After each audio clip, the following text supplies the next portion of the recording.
Ahora realizaremos la medición de voltaje en cada uno de los capacitores, además de de su voltaje total. En la resistencia de 500 ohms obtenemos un voltaje de 7.74 volts.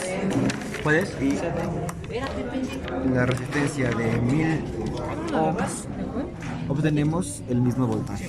Es el de esta, ¿no? En este caso, realizamos un agrupamiento mixto, por lo cual medimos la intensidad total, la cual nos da 23.22 miliamperes, y la intensidad del agrupamiento en paralelo, la cual nos da 7.70. De la misma manera, esta tiene que ser igual a esta, y la intensidad que pasa por acá debe ser la misma que el agrupamiento de estas dos. Ahora realizamos la medición de la intensidad del segundo resistencia en paralelo. Nos da 15.44. Este quiere decir que es correcto, pues la intensidad aquí no es la misma. En este caso realizaremos la medida de la resistencia equivalente de los capacitores en paralelo y en serie, o sea, uno mixto. En nuestro cálculo nos dio un total de 433.3 ohms. Y en la medición nos dio 429.4, lo cual significa que nuestro cálculo y la medición son correctas. Para este experimento realizaremos la medición de voltaje en un agrupamiento de resistencias en paralelo. Al ser en paralelo, en teoría, los voltajes se conservan, son los mismos. Por lo cual, en voltaje total nos da 10 volts.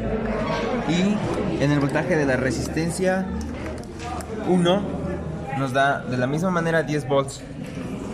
Esto se conserva para todas las resistencias, como se puede ver.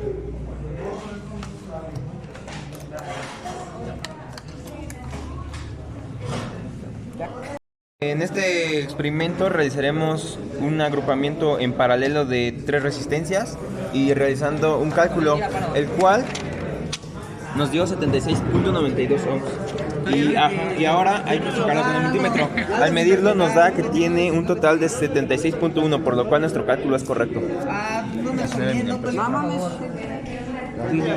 Sí, es que tiene sentido. Para este próximo experimento realizaremos la medición de intensidad. Como estas se encuentran en paralelo, la intensidad de cada una es diferente. Por ejemplo, en la intensidad total nos dio 125.9 miliamperes, pero en la intensidad de una sola resistencia, en este caso la de 500, nos da 19.14 miliamperes. En este medición nos dio, como son en paralelo deben ser diferentes, por obviedad nos da 98.6 miliamperes y 10.5 miliamperes. La suma de los medidos tiene que ser igual a la intensidad total, lo cual sí se cumplió. En este experimento lo que realizaremos es la medición de voltaje.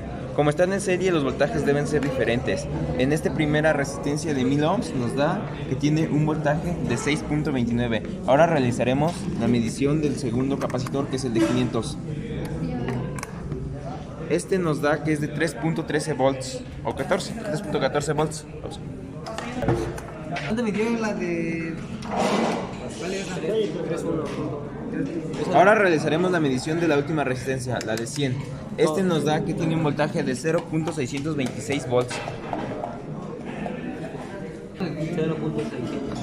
Ahora realizaremos la medición total. En teoría, las mediciones que anteriormente hicimos es igual a la suma del voltaje total. En este caso, si se cumple, son 10 voltios. El segundo experimento lo que vamos a realizar es la medición de intensidad en dos de las resistencias. Como esta es un agrupamiento en serie, en teoría la intensidad es la misma en ambos. Para este experimento necesitamos conectar una fuente, en este caso usaremos 10 voltios y procederemos a realizar la medición.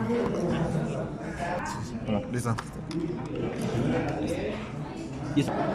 Como podemos ver, la medida es la misma, esto debido a que el agrupamiento es en serie.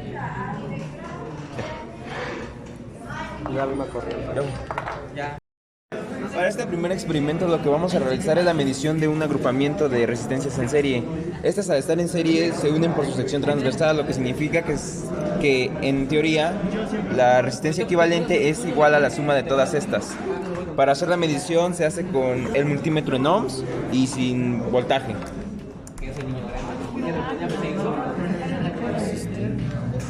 Pausa. Procedemos con la medición. En este caso nos dio 1591 ohms. Es igual a la suma que realizamos, es cercano. Por lo cual es correcto.